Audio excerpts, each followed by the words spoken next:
Hello, friends who are just joining. We are officially live for Ayurveda.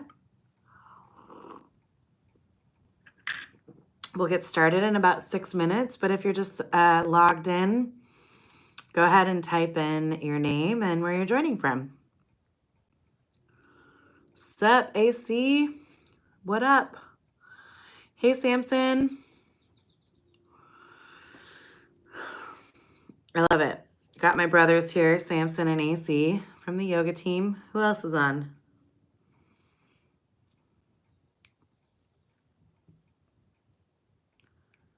Yay! I can't wait to share.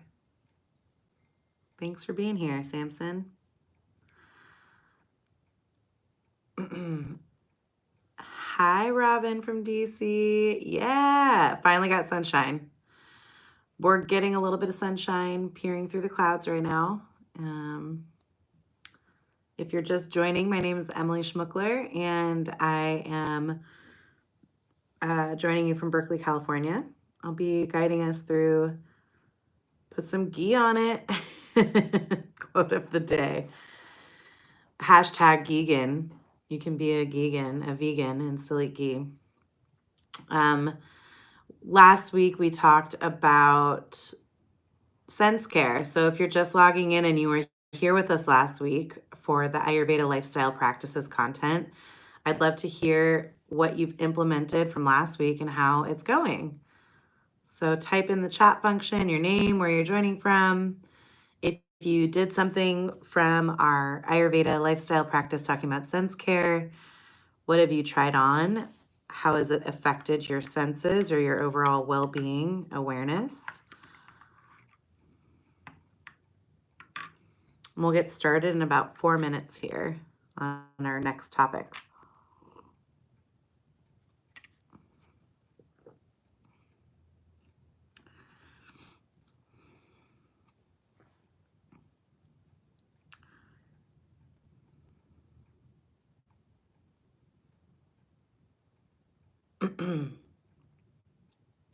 Welcome. If you're just joining, my name is Emily. You're in the right spot. Consistently added splashing cold water on your eyes in the morning. So refreshing. Awesome, Robin. Thanks for trying that on. If you were with us last week, we talked about sense care. And if you've tried something on from last week to this week, I'd love to hear what you've implemented in your sense care. Anthony, how is the video and audio? I have a little bit of a different setup today. I want to make sure you can hear me. And we'll get started in a few minutes here. If you're just joining, type your name, where you're joining from. I'm residing in Berkeley, California, and we'll get started in a few minutes talking about the Vata dosha and all the different things about Vata. It's all great. Great. Thanks. I'm in studio 2 today, AC.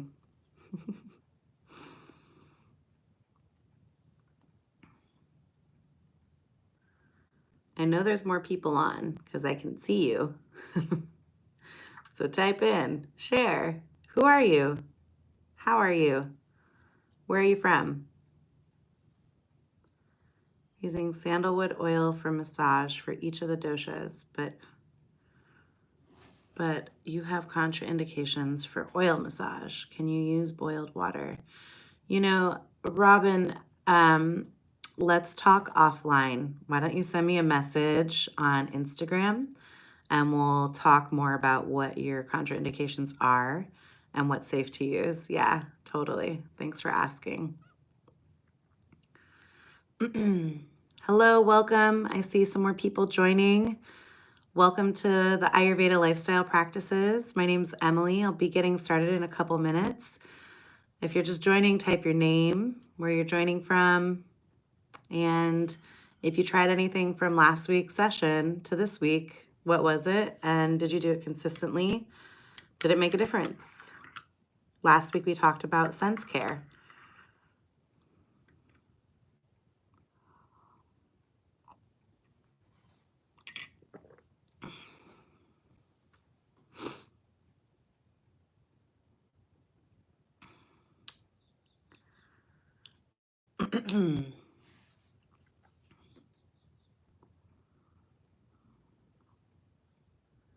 Hello, Elizabeth.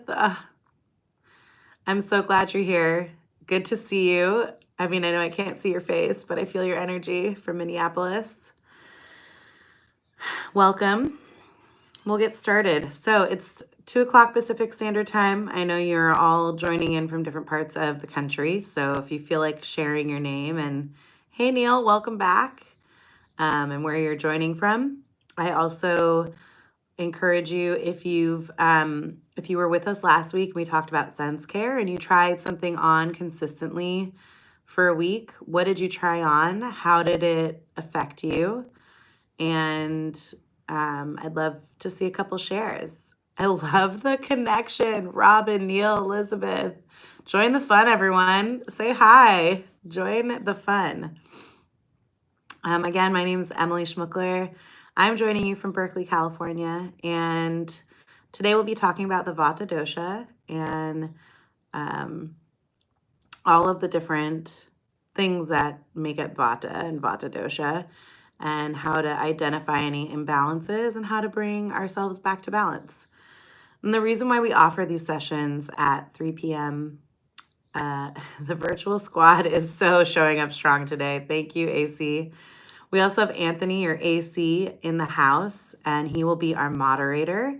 So he'll do his best if I'm like, hey, type this in, to type it up and send it in so you can see it written out, as well as ensure that we're all engaged. So I guess I'll get started.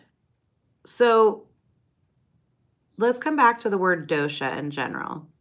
You know, the premise of Ayurveda is that there's the 5 elements and that we're all embody the 5 elements of ether, air, fire, water, and earth. Siberian fir oil. Thank you, Elizabeth. And that stuff smells so good, by the way. And we all are uniquely made up of those 5 elements. And those 5 elements are organized in 3 different biological humors called the doshas. And the doshas are Vata, Pitta, and Kapha. And so Vata is comprised of ether and air element. Pitta is comprised of fire and water element. And Kapha is comprised of water and earth element. Essentially, everything in nature, outside in the planet, as well as internally, have a unique makeup of all 3 doshas. So we're all connected and unique. And so not everything works for everyone. The 2 different rules of Ayurveda is like increases like, and opposites create balance. So Anthony, if you could type that in, the 2 laws of Ayurveda: like increases like, and opposites create balance. So when we look at that, we're going to look at the qualities of these different elements. And if we increase the quality of what we're doing of that element, then that element will increase. That'll make more sense in just a moment. So like increases like, and opposites create balance. So Vata is considered, thank you, to be seen as king, or the most influential of the 3 doshas. A dosha means to be at fault, or biological humors. So our elements, our elemental makeup is organized in a way to go at fault. So we're always seeking ways to find balance. And too much Vata, or too much ether and air, can create imbalances of the other 2 doshas, because it is the primary, the king of the doshas. And when there's too much Vata, because it does create imbalance not only for Vata dosha, but also for Pitta and Kapha, it can lead to illness. So the primaries, Vata is the main driver or mover of the body. It provides creativity and movement and physical and mental body, and governs the nervous system. So the reason why we're starting with Vata is there's a lot of stuff going on right now that impacts our nervous system, that impacts the way we move, whether it's decreased movement or increased movement, not just in the body, but in the mind. So this is really important for us to unpack a little bit of so that we can work together and share this knowledge and support so that you can feel more balanced. So the most subtle form of Vata, for those of you who are yogis, you might know this, is prana. And if you know what prana means, feel free to type it in the chat function. And obviously I'll break down prana, but it is ultimately the most subtlest form of Vata is prana.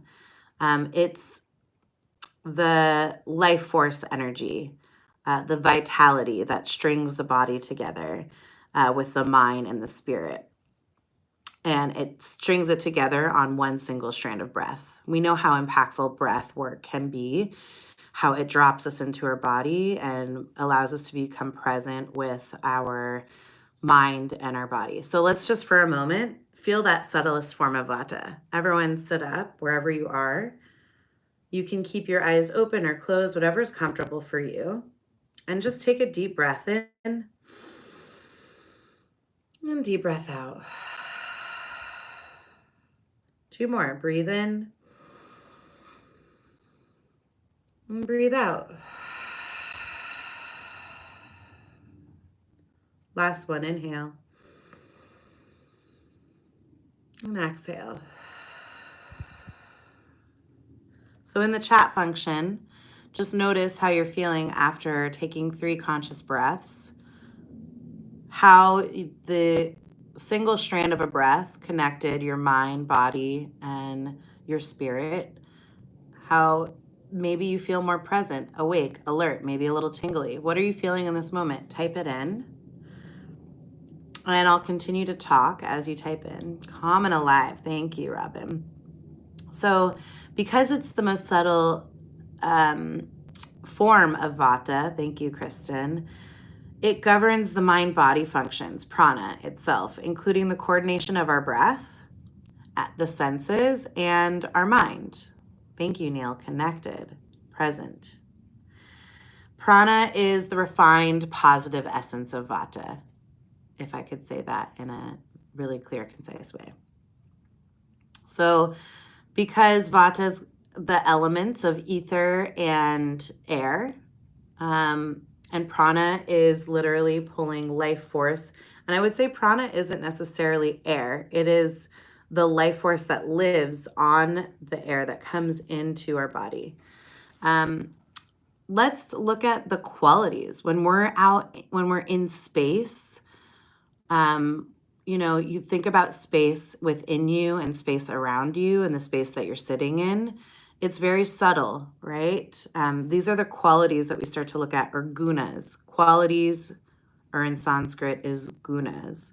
And so there are 6 primary qualities for Vata. There are more gunas for Vata, but these are the primary ones. When we think about the qualities of air and ether, we think of dry, right? So air is dry. It's drying on the skin. It literally dries your skin out. Light. It's the most light of the doshas, and light meaning in like light to gross, like light to dense. It's cold, when you're in a windstorm, it gets cold. The wind hits your skin, it makes you cold. It's rough. Think about when you see the wind blowing in the trees, how rough the leaves bristle. It's the most subtle of the elements.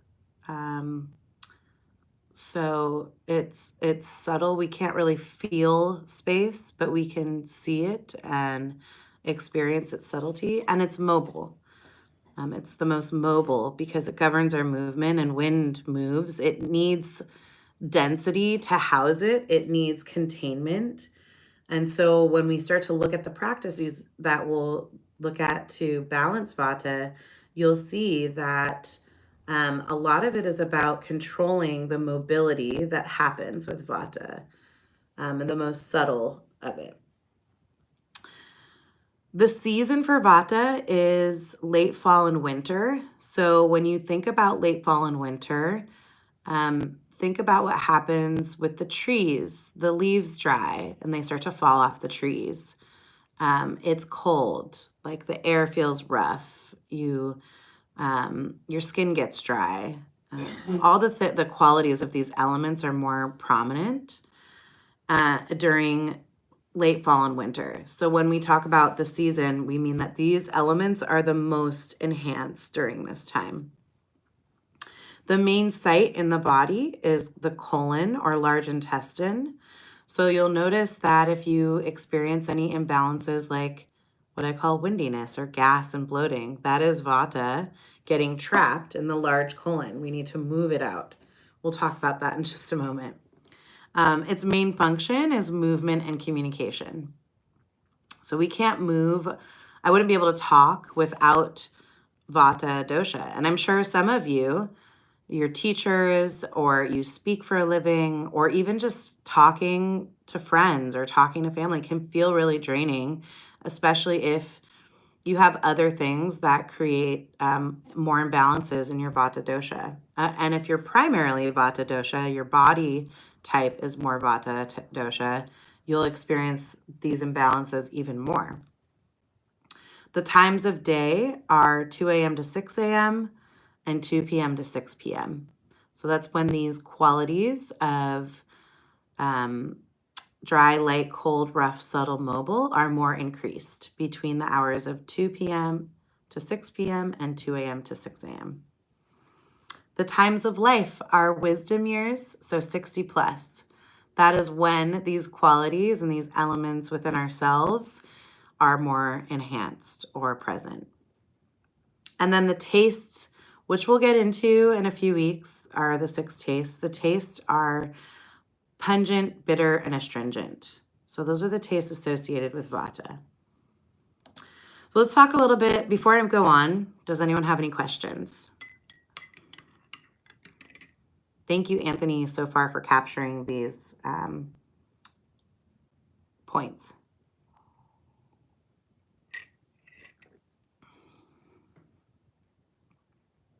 Okay.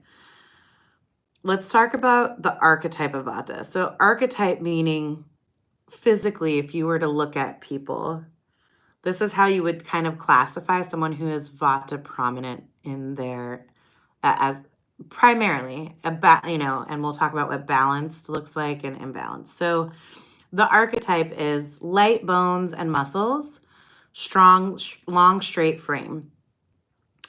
They generally have cool skin and cold hands and feet. They have small, fine features and sometimes irregular features like really large teeth or really big eyes and like a angular kind of face. It's hard for Vata types to gain weight and really easy for them to lose weight. Their digestion is variable, meaning they could be hungry a lot or not hungry at all, but it varies. They eat fast, move fast, talk fast. They're light on their feet. So when you see people, Vata type, they talk really fast, they eat really fast, they move really fast, they walk really fast. They're very enthusiastic and social, creative, and innovative. I like to think of the Vata types as the visionaries of the company, or the most creative type of people are more Vata type. They like a lot of variety and they're pretty adaptable. And they learn quick, but they also forget really quickly. They need a lot of lists and reminders. Does this sound familiar to anyone? So think about someone maybe that you're starting to be like, oh, maybe a certain relationship. And once you start to recognize these archetypes, you can also start to see in your family, your relationships, your friendships, your partnerships, how are these type of people, present in your life? And it'll give you more insight on how to work with a Vata type. And to be fair, friends, we also live in a very Vata imbalanced society in the West. Yes, we are put on pause in a pandemic. That doesn't mean that it hasn't created a stirring of Vata, but for the most part, we're a very, very stimulated society and culture. And so Vata can tend to be overwhelming even for people who aren't primarily Vata type. So let's talk about how Vata becomes imbalanced. In their diet and their eating, they eat excessively dry, light, cold, rough, and mobile foods. Someone asked me what a mobile food is, and I could think of a mobile and like cold food all at once, which is like cold sparkling water is something that's like cold and mobile. It's bubbly. Um, so Vata becomes imbalanced, and this isn't just Vata types, this is just Vata in general. So even you, if you're not a Vata type, you also can become imbalanced by doing these things. During cold winter months and in colder climates, excessively. In your wisdom years, if you're in your 60 plus wisdom years, the qualities of Vata are just going to be enhanced. And so that will create more imbalances. And you have to work to balance Vata a lot during your wisdom years. If you're someone who does excessive travel, now we know that that isn't necessarily present right now. But, you know, based on what your job is or the things that you've done in the past, you can think of and we'll talk about what the imbalances actually look like once we talk about what creates a Vata imbalance. Excess movement and talking. So if you talk all the time or you do intense exercise all the time can create a Vata imbalance. Overstimulation of the senses. Now remember our sense organs, we talked about them last week. And the primary ones for Vata are the ears and skin. But all of our sense organs can be overly stimulated and can create Vata imbalance. And if your exercise is excessive, fast, intense. So those are the things, these are some of the examples of how Vata can become imbalanced.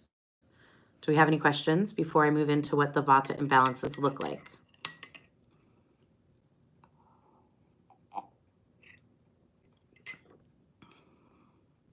Okay.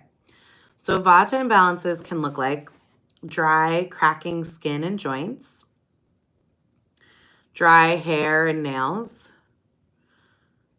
gas, bloating, constipation. Remember the large colon.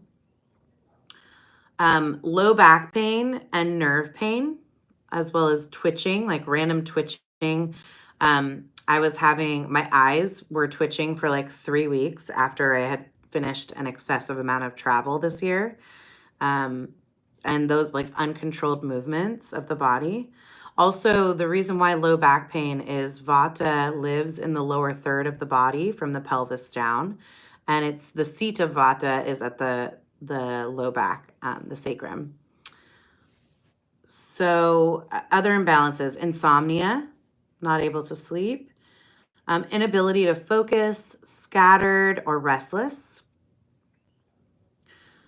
talking extremely fast, and losing your train of thought in conversation. Fear, anxiety, and nervousness.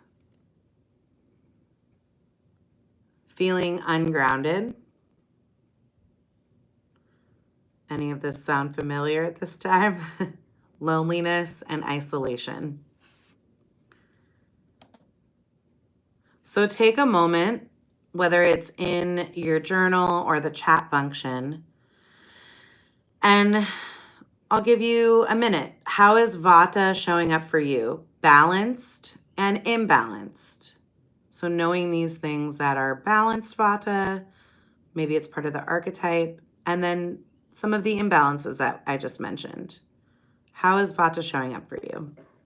So take a minute to journal.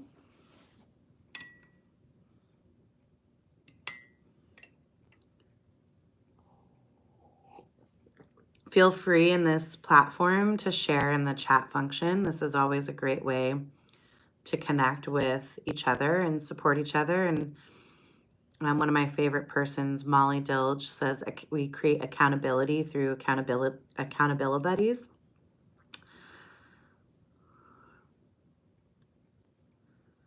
So how is Vata showing up for you, balanced and imbalanced? I'd love to see a couple chats come in.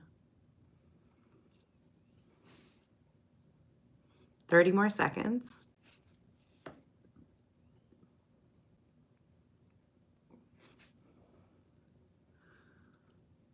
Imbalance. Neil, how? Dry skin, hair, nails, and insomnia. Thank you, Robin. What are some of the imbalances, Neil? And what about balanced Vata? Is anyone experiencing balanced Vata? I know, Kristen, you said you're totally Vata type. Do you have any imbalances? And what about you, Elizabeth? Samson, losing train of thought in the middle of conversation. Thanks, Anthony. I know I'm asking you to be a little vulnerable and share. There's a way we can learn and grow.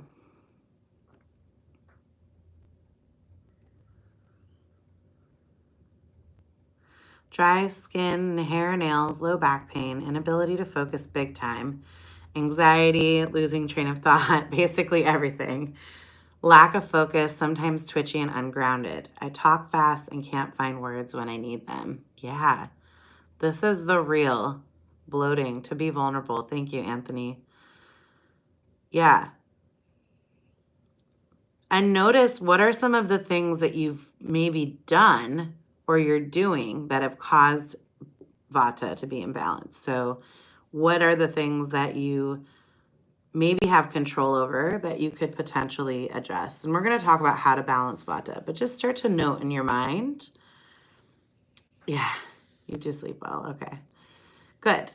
Okay, thank you for sharing and being vulnerable over exercising. Let's talk about how to balance Vata. So are you ready to kind of switch gears here? Let's get morning routine. Yeah.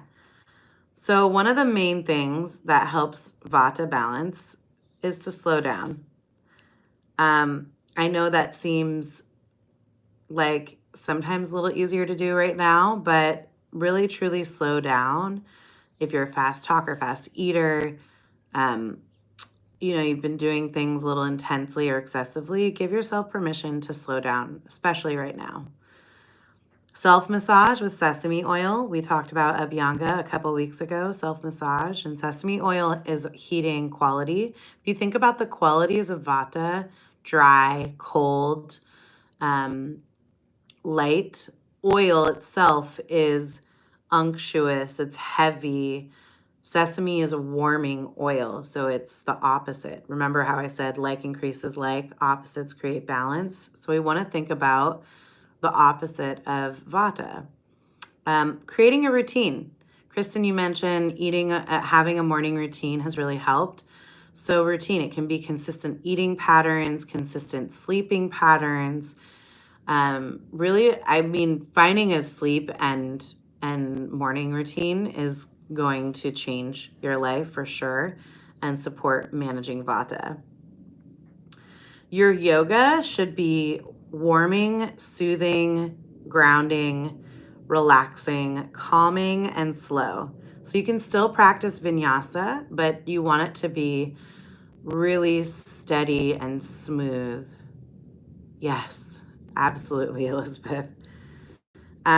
Closed chain poses like binds are great. They help contain Vata. Remember, we're thinking of creating a container for all the mobility. Seated poses and hip openers. Vata lives in the back of your hamstring, so hamstring openers. Anything that's intense in the legs, the feet, and the hips that literally take you out of the head, because when air and ether element rise, you're up here. So you want to do things that ground you and bring you down to your feet. Eye pillows, long shavasanas. It sounds dreamy, right? lower, softer, sweeter tones of voice and music. Your breath work should be rhythmic and even. The great breath work, 3-part breath, which I'll guide you through in just a moment. Long exhales or sighs are really good for Vata. Doing alternate nostril breathing, ujjayi breath, so heated breath with a texture. Adding a little short breath retention. Meditation, the type of meditation that's great for balancing Vata, mantra meditation, anything that is warming or soothing, visualization, yoga, nidra, light and slow. There's also a special Trataka meditation, which is where you gaze at a candle, is really good, creating focus and heat and that kind of tapas for Vata. Walks in nature are great.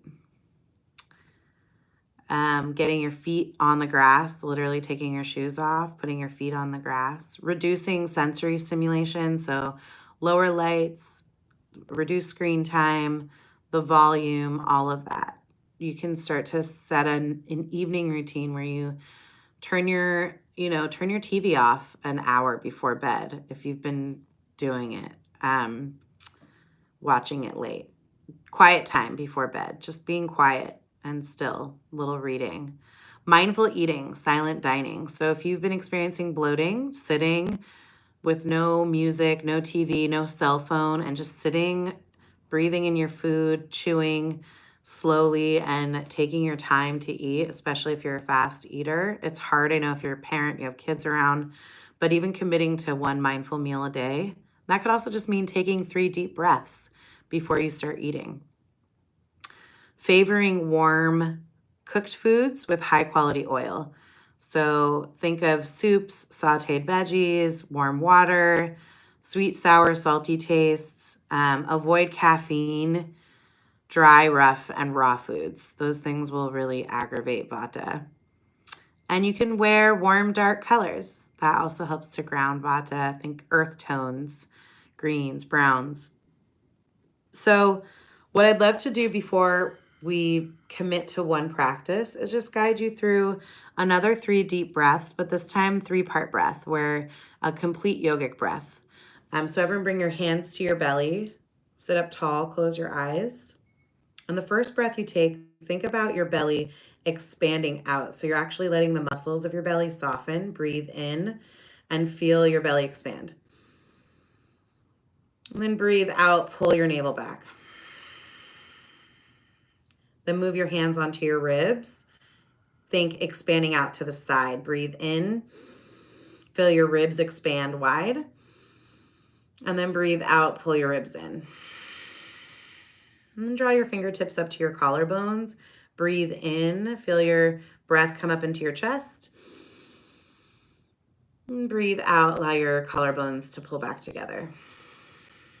And then we pull all 3 of those together. Inhale, belly, ribs, collarbones. Exhale, ribs, collarbones rather, ribs, belly. Let's try that again. Inhale, belly, ribs, collarbones. Exhale, collarbones, ribs, belly. On this next one, feel free to invite ujjayi breath. Inhale, belly, ribs, collarbones, that textured breath in the back of your throat. Exhale, collarbones, ribs, belly. One more. Inhale, belly, ribs, collarbones.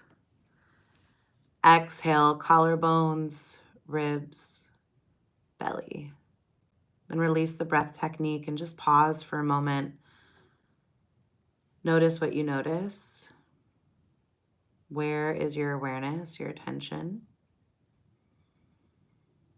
What are the after effects of this breath work? Do you feel warmer, more spacious, grounded? When you're ready, open your eyes and share in the chat function how you feel,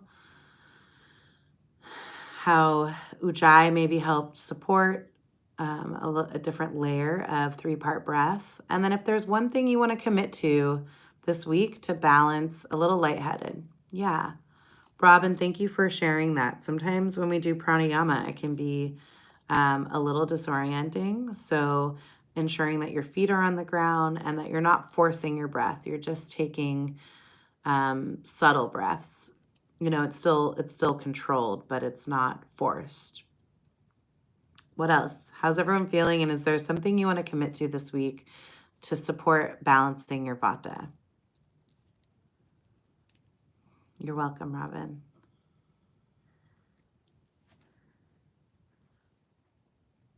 Please share as we are at our 30-minute mark. I'd love for you to share how you feel from the 3 breaths with Ujjayi and one thing you want to commit to balance your Vata this week. And we'll check back in next week as we move into Pitta. And also join me tomorrow for Ayurveda Cooking in the Kitchen. We'll talk about cooking for spring and supporting your digestive system in the springtime.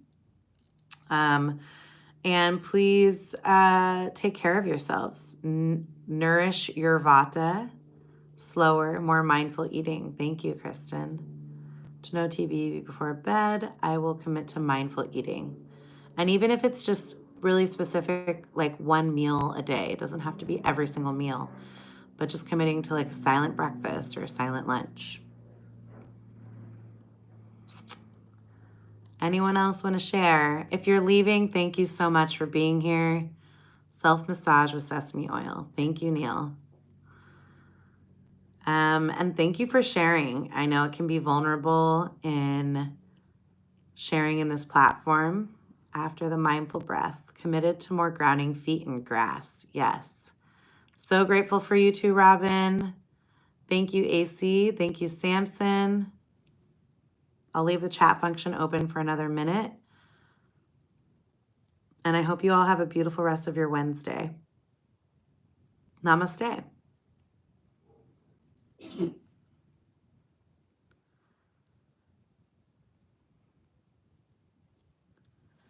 Thank you, Neil. Thank you, Kristen.